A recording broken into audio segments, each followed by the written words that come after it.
kecerdasan dari pengelola DKI untuk mengatasi banjir dengan membuat air mengalir dari darat ke laut. Bukan sebaliknya, air yang tumpah dari langit dimasukkan ke dalam bumi. Bagaimana caranya? Karena DKI, space penyerapan airnya kan tidak banyak. Jadi tidak mungkin solusi itu dilakukan. Hanya orang yang kurang cerdas saja yang mengatakan bahwa air bisa dimasukkan ke dalam bumi, sementara space untuk penyerapan air ke dalam buminya tidak cukup. Dan penyerapan air dari langit ke darat tidak mungkin secepat air yang turun demikian besar dari langit ke darat, sehingga biar bagaimanapun penyerapan air diharapkan untuk bisa mengatasi banjir, maka tidak akan pernah bisa mengatasi banjir itu sendiri. Kenapa? Karena penyerapan air dari tanah dengan curah hujan yang begitu deras tidak sebanding. Maka yang kami ingin sampaikan adalah belajar lebih baik lagi bagaimana mengelola banjir. Jangan cuma dinarasikan saja. Ya, bagaimana mau menjadi pemimpin yang lebih besar lagi, lebih tinggi lagi? Kalau untuk mengatasi banjir saja harus pakai narasi, negosiasi, dan komunikasi dengan air. Tentu tidak mungkin. Untuk itu, sebaiknya jangan banyak bicara, tapi banyak kerja. Anda tahu bahwa di media sosial Anda sering jadi olok-olok karena rekam jejak Anda. Anda kan selalu bilang, lihat rekam jejak aja. Dan kemudian di media sosial rekam jejak Anda yang ditampilkan itu yang buruk-buruk. Saya mulai dari sumur resapan. Dulu Anda bilang bahwa ini akan merupakan solusi untuk mengurangi banjir di Jakarta. Tapi kemudian yang muncul ke permukaan kan sumur-sumur resapan yang hancur lebur, berantakan, dan merusak jalanan. Dan itu menjadi bahan tertawaan. Bagaimana Anda menjelaskan soal sumur resapan yang Anda anggap sebagai solusi mengatasi banjir Jakarta ini? Jadi Jakarta itu adalah kota yang penuh dengan cekungan-cekungan, Bang. Karena itu kita punya banyak tempat yang dulunya rawa. Rawa bebek, rawa belong, rawa mangun. Itu semuanya adalah rawa-rawa, tempat yang rendah. Saya beri ilustrasi aja. Di ITC Fatmawati dengan Jalan Fatmawati itu turun ke bawah, jalan raya, itu turun ke bawah bisa sampai 1,5 meter jalannya. Ketika terjadi hujan, tempat-tempat yang cekung ini, selama ini pakainya parit pengantar air. Jadi antarkan airnya dipompa. Yang terjadi adalah genangannya lama sekali, baru dia turun. Kenapa? Karena harus ditarik ke tempat yang lebih tinggi. Nah, di tempat-tempat seperti itu, dibangunlah sumur resapan, sehingga dia turun. Dan terbukti, itu mempercepat surutnya air pada saat hujan deras di tempat yang rendah. Di tempat-tempat itu dibangun. Ada dibangun 27.000. Waktu itu yang pertama kali, 27.000 lubang dibangun sumur resapan. Di tempat-tempat itu terbukti air menjadi surut cepat. Bisa ditanyakan kepada warga di sana. Oke, itu satu. Berarti ada solusinya. Yang kedua, apakah sempurna? Tidak, Bang. Apa tidak sempurna? Sebagian pelaksanaan kontraktor itu ada yang dikerjakan dengan rapi, ada yang tidak rapi. Ini kelihatan di lapangan nih. Ya, kita bangun 27.000, ya kalau ketemu ada 50 yang bermasalah sangat mungkin. Nah, 50 inilah yang difoto, 50 inilah yang kira-kira ya, yang digandakan dan diramaikan. Tapi program secara umumnya itu berhasil. Ini bukan kata saya, kata warga juga yang di situ. Lah dari survei, ternyata Mas Hadis itu berbagai survei itu nomor 3 doang. Gak naik kelas itu dari nomor 3. Hanya kalau ada polling Twitter, itu paling atas, malah tinggi sekali. Bahkan angkanya itu kadang-kadang ini benar enggak, ini 90% pilih Mas Anies misalnya. Dan ALC sendiri 3 kali bikin 4 malah. 3 kali Mas Anies 5 kali, 4 kali menang. Iya, kayak gitu. Terakhir aja kalah tuh. Itu agak ajaib kalahnya. Ini Mas Anies masih optimis nggak? Atau Mas Anies nggak percaya itu hasil survei? Ya, begini. Terkait sama survei-survei, kami optimis dan kami juga cukup senang dengan apa yang kita lihat sekarang, Bang. Karena angka yang sesungguhnya yang kita butuhkan itu di bulan Februari besok, bukan sekarang. Iya, tentu. Ya, bukan sekarang, besok. Dan menjaga angka itu tinggi terus, Bang, itu tidak mudah sama sekali. Kenapa kami merasa bersyukur? dengan sumber daya yang kita miliki amat sedikit.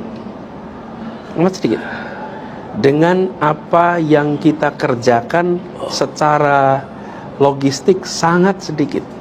Dan mengandalkan basis kerelawanan yang luar biasa kuat. Relawan ini di mana-mana. Mereka mengerjakannya dengan sepenuh hati, antusias, dan self-funding. Dengan itu saja, kita mendapatkan selisih 2 margin of error. Jadi kalau kita lihat Bang, yang sering umumnya ya, tiap survei beda-beda, tapi kita lihat nomor 1 dan nomor 2 selisihnya 1 margin of error. Jadi kalau margin of error 2,5, berarti antar itu. Kemudian dengan yang nomor 3 itu maksimal 2 margin of error. Artinya tidak ada sebuah perbedaan yang luar biasa. Padahal kami belum menggunakan sumber daya yang banyak. Ini baru bekal awal nih Bang. Jadi karena itu kami merasa ya kita bangun aja infrastrukturnya dulu. Nanti ketika kita mulai mendapatkan masa untuk berkampanye, disitulah kita akan kerjakan lebih intensif. Berbeda Bang kalau kita ngebut di survei. Survei itu mempengaruhi opini publik hari ini. Tetapi dia tidak membentuk kenyataan di bulan Februari besok. Tapi kampanye yang sesungguhnya yang nanti dilakukan mulai Oktober sampai dengan Februari, itu yang nanti akan berdampak. Jadi kami setiap kali ini seperti ada undangan dari Bang Karni begini, kami datang. Terima kasih, karena ini kesempatan untuk kami menjelaskan. Sekaligus kami menawarkan, ini loh gagasan keadilan yang ingin kita bawa. Tapi kami tidak terlalu menghabiskan waktu untuk membentuk opini di posisi nomor berapa di dalam survei. Dan dalam kenyataannya Bang, ketika sudah jalan, perjalanan nih, itu juga nggak diingat-ingat lagi kok Bang. Survei bulan Maret kemarin, survei bulan Mei kemarin gitu. Malah udah gak ingat. Udah ingat. Kita semua akan fokusnya ke depan. Kami fokus. Halo teman-teman, jumpa bersama saya di Politik Dangi ya. Ini sangat menarik sekali teman-teman. Bagaimana ya prestasi demi prestasi yang dilakukan oleh Anies Baswedan ya. Kalau beliau menjadi gubernur Jakarta dulu teman-teman. Salah satu program yang sangat fenomenal pada saat itu adalah sumur resapan. Ya, sumur resapan ini ya menjadi program andalan Anies pada saat di Jakarta untuk mengurangi banjir Jakarta, teman. Namun seperti biasa ya, negara kita ini kalau tidak ada oposisi, kalau nggak digoreng ya nggak manis. Dan ya salah satu programnya adalah sumur resapan yang mendapatkan kritikan dari segala penjuru, teman. Dianggap gagal, dianggap ya ada hal-hal yang ingin menjatuhkan Anies lah. Padahal Anies sudah mengatakan bahwa sumur resapan itu juga dilakukan oleh kota-kota besar di seluruh dunia, teman. Dan Anies juga mengatakan dan mengklaim bahwa memang ada banjir Jakarta, namun banjir itu lebih cepat surutnya. Karena apa? Ada sumur resapan. Itu yang dikatakan oleh Anies Baswedan, teman. Ya seperti halnya ya, dulu sebenarnya Nasdem itu adalah oposisinya Anies waktu jadi gubernur Jakarta. Sebab kala itu Nasdem pendukungnya Ahok dan Jokowi, teman. Namun setelah Pilpres yang lalu ya, pada saat sebelum Pilpres ya, kemudian bermesraanlah Nasdem ini dengan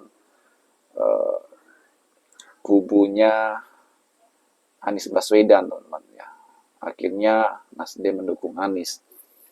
Dan rekam jejak pasti selalu ada ya. Dulu bagaimana Irma Ceniago kerap kali ya mengkritik Anies Baswedan, salah satu program Anies pun dikritik ya, yaitu sumur resapan. Setelah Pilpres ya mendukung Nasdem ya, tentunya Irma kan Nasdem yang mendukung Anies ya.